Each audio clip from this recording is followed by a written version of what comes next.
My cheating wife asked for an open marriage and you won't believe what happened. Hey, my name's Ryan. I'm 36. My wife, well, ex-wife now, was 37 when everything unraveled. When she landed a new job about 5 months ago, I was genuinely happy for her. She'd been feeling stuck in her old position for years and I thought this was her moment.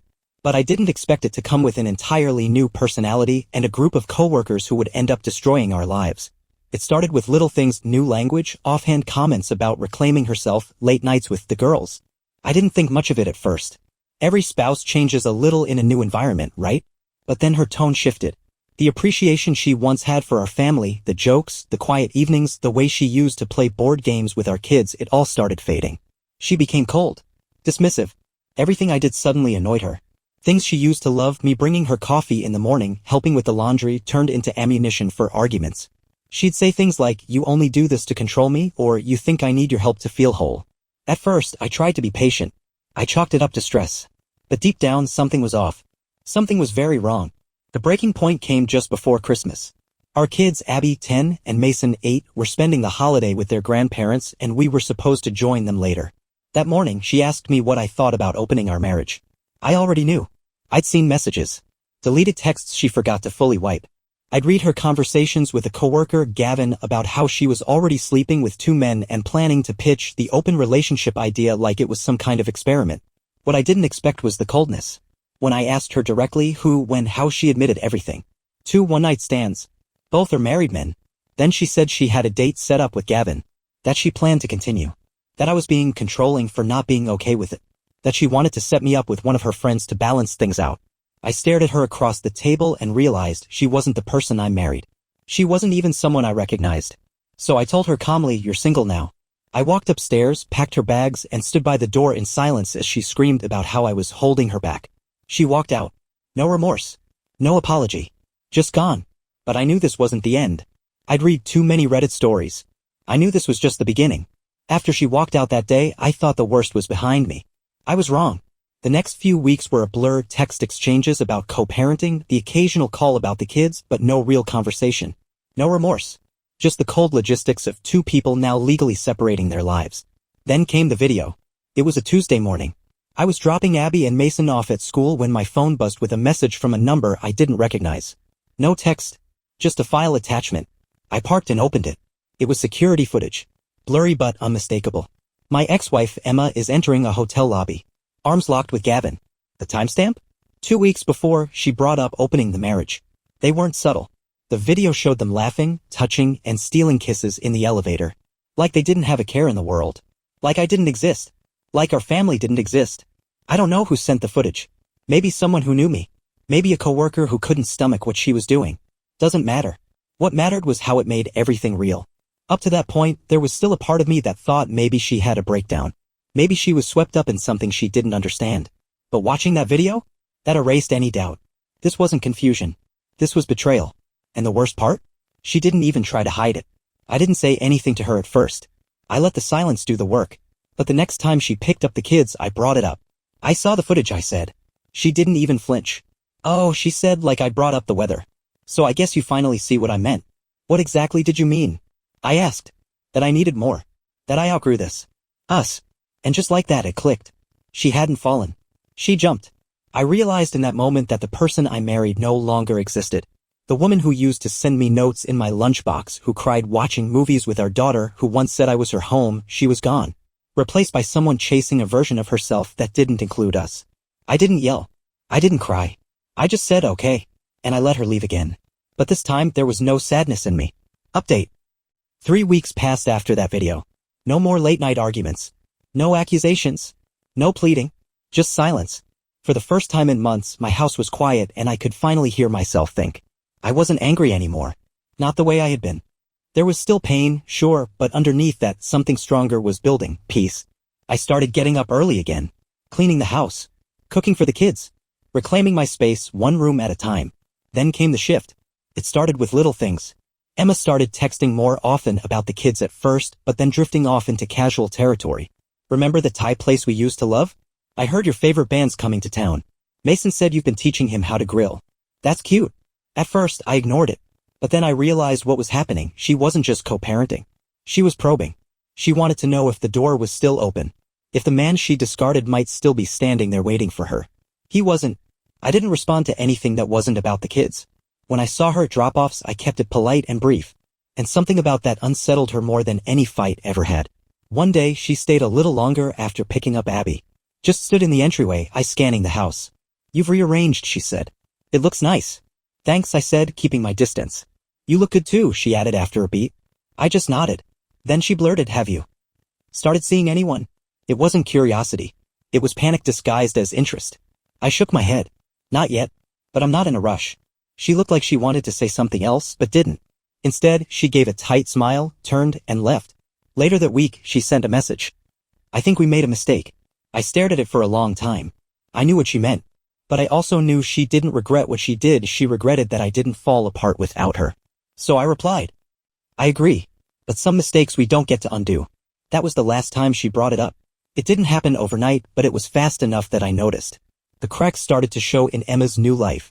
At first, she posted pictures like everything was perfect, smiling at brunch with coworkers, rooftop drinks, motivational quotes about freedom and rediscovery. But the tone started shifting. The captions got thinner, the smile less convincing. And then they stopped altogether. I didn't stalk her page, but people sent me stuff. Friends. Even one of her former coworkers who'd been uncomfortable with how things had gone down. Apparently, Gavin, the guy she left our marriage for, had moved on. Quickly. From what I heard, he started seeing someone else within a month of her walking out. Emma didn't say anything to me directly. She still played it cool when we crossed paths during kid exchanges. But I could tell. The way she avoided eye contact. The way her voice flattened when the kids told me stories about their weekends. Something in her had shifted, and not in a good way. Then, one Friday night, Mason got sick while he was staying with her. Nothing serious, just a fever and a stomach bug, but he was miserable. She called me in a panic, asking what medicine to give him. Didn't the pediatrician already go over this? I asked gently. He did, she admitted. But I didn't really remember. I ended up driving over and taking care of him myself. She sat off to the side, quiet, watching me wipe Mason's forehead and hum to him while he slept. That night, as I was getting ready to leave, she finally spoke. "I didn't know it would be this hard," she said. I didn't respond. What was there to say? She looked down at the floor. I thought I could build something better. I thought freedom meant happiness. And there it was, the truth finally cracking through. I told her I hoped she found peace with herself. That's all I said. I wasn't going to gloat. I wasn't going to punish her. I had nothing left to prove. The next few weeks, her tone changed entirely. No more casual texts. No more flirty comments. Just co-parenting. Polite. Focused. Clear. Because her fantasy had collapsed. And she finally saw the cost. Update. After Emma's carefully crafted image began to crumble, I thought maybe the fallout would stay between the two of us. But I was wrong. Because when the pretending stopped on her end, the noticing began on mine, from someone I hadn't expected, our kids. It's one thing to feel betrayed as a partner. It's another thing entirely to see your children start to notice what you've worked so hard to shield them from. Abby's the more observant one. Always has been. She's 10, but she sees things most adults miss. One night, after dinner at my place, we were watching her favorite cartoon when she suddenly turned the volume down and said, "Dad, do you think Mom's okay?" I froze. Not because it was a strange question, but because I'd been asking myself the same thing silently for months. I asked her what made her say that. "She seems sad," Abby said quietly. "Even when she smiles, it's like she's pretending. And sometimes she forgets stuff. Like when she said we could go to the park. But then slept all day. That hit me like a punch to the chest. She didn't say it with anger. Just a concern. The kind of innocent honesty that only makes it hurt more. I didn't badmouth Emma. I never have, not to them. But I could feel the wall of questions building behind Abby's soft voice. She was starting to understand. Later that week, Mason asked if we could stay at Daddy's house more. I asked why, and he said, "It's just quieter here. And you don't forget stuff." Those words haunted me. I had tried so hard to keep things stable for them. To give them routine. To let them love both parents without guilt or confusion. But it was getting harder to ignore the way their energy shifted depending on which house they were in. One night, Abby asked if Mom was still friends with that guy from work. I asked her who she meant, and she said, "The one she used to talk about all the time, Gavin." I paused. "Why do you ask?" "She said he was her best friend," Abby replied. "But then she said he moved away and not to talk about him. But I heard her crying once when she thought we were asleep. I had to step outside after that. Not because I was angry, but because it was confirmation. Even through all the lies, all the chaos, Emma had tried to present a stable image. But kids always see the truth, even when we try to hide it. That night, I sat down with both of them. I didn't tell them everything, but I told them enough. Grown-ups make mistakes too, I said. And sometimes those mistakes change everything. But none of it was your fault. And no matter what, I'm always going to be here for you. They didn't say much, but they hugged me tighter than usual. And that said enough. After everything with Emma, and after that talk with the kids, I realized I couldn't keep living in reaction to what she had done. I had to build something forward-facing for me and for Abby and Mason. So I started over, not with grand declarations, but with small, quiet wins. The first thing I did was redecorate the house. Not a massive overhaul, just enough to make it feel like mine. I painted the kitchen, changed out the curtains, and replaced the photos of Emma and me with ones of just the kids and me. It wasn't spiteful, it was cleansing. Then I made a real schedule, a routine, not just for parenting but for myself. I started running again, something I hadn't done since before our marriage started going south. Cooked more. I even started journaling. Therapy helped too. I know it's not everyone's thing, but for me, talking to someone who wasn't emotionally invested gave me the space to process without guilt. I unpacked the weight of years I hadn't even realized I was carrying. The kids adjusted better than I expected. Once things settled, they began to thrive under structure. We had movie nights. We did small weekend trips. I got involved with Abby's school project on ecosystems and helped Mason build his first Lego set without the instructions. His idea, not mine. As for Emma, she kept her distance. We still communicated about the kids, but there was a noticeable shift. No more commentary, no probing questions, no mixed signals. It was as if she finally accepted the new dynamic. Or maybe she was just exhausted. Either way, I didn't look back. One night, I stood out on the porch after the kids had gone to bed. It was a quiet, cool breeze, soft night sounds, and I realized I wasn't waiting anymore. I wasn't waiting for an apology, or for her to come back, or for someone to make it make sense. I was just living, and it felt good. Not perfect, not easy, but mine. I wasn't defined by what had happened anymore. I was defined by what I chose to do next. And that's when I knew I hadn't just survived the betrayal. I'd outgrown it. Update. Almost a full year has passed since the day Emma walked out. And yet, sometimes it still feels like it happened last week. Not because I miss her, but because the quiet that followed has its kind of weight.